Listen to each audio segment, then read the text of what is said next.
राम मंडळी, राम राम. सध्या नेते लोकांच्या गाड्या प्रचारासाठी गावोगावी हिंडा लागल्या.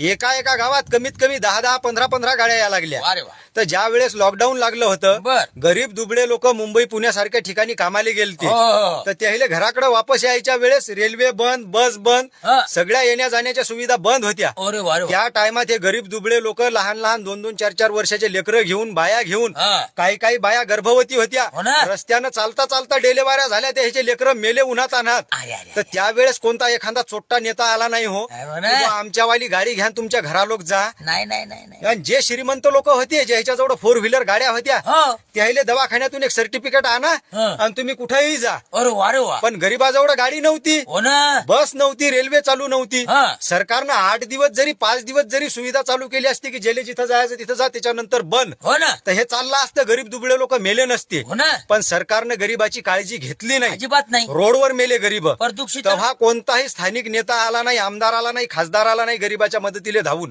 तेव्हा काय करत लोक घराईनं बसेल होते, भाजीपाला भेटत नव्हता, अन्न भेटत नव्हतं.